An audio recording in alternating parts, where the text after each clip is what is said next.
กักตัววัยรุ่น9 คนมั่วสุมดื่มน้ำกระท่อมและคอลลาเจนมาเหตุบทบันทึกศึกษาอบรมถ้าพบเห็นครั้งต่อไปจะดำเนินคดีอย่างเด็ดขาด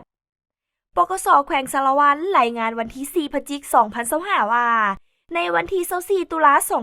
2025แผนกสกัดกั้นและต้านยาเสพติดห้องตำรวจปกส.แขวงสารวัตรได้นำเอากลุ่มวัยรุ่นมั่วสุมดื่มน้ำกระท่อมและคอลลาเจนมาศึกษาอบรมทั้งหมด9 คนหญิง4 คนคือเท้าลีซาอายุ26 ปีบ้านขันทลา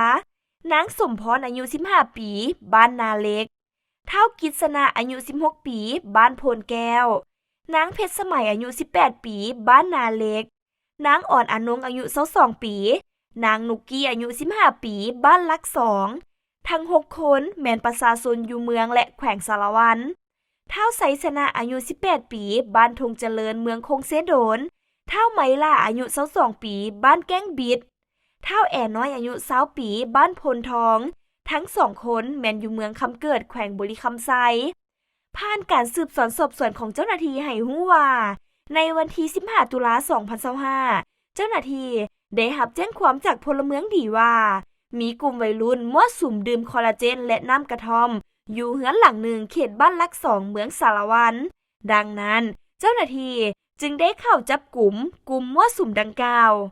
ทานพันโทดวงพระจันทร์พิมพ์สอนห้องตำรวจป้องกันความสงบแขวงได้ศึกษาอบรมกล่าวเตือนกลุ่มมั่วสุมยาเสพติดและดื่มน้ำกระท่อมฮู้ได้เกี่ยวกับการควบคุมและสกัดกั้นการปลูกผลิตปรุงแต่งสมไส้ค้าขายและขนส่งมีไว้ครอบครองนำเข้าส่งออกพืชที่มีสารเสพติดหรือผลิตภัณฑ์ที่มีสารตั้งต้นและสารเสพติดประเภทต่างๆและประมวลกฎหมาย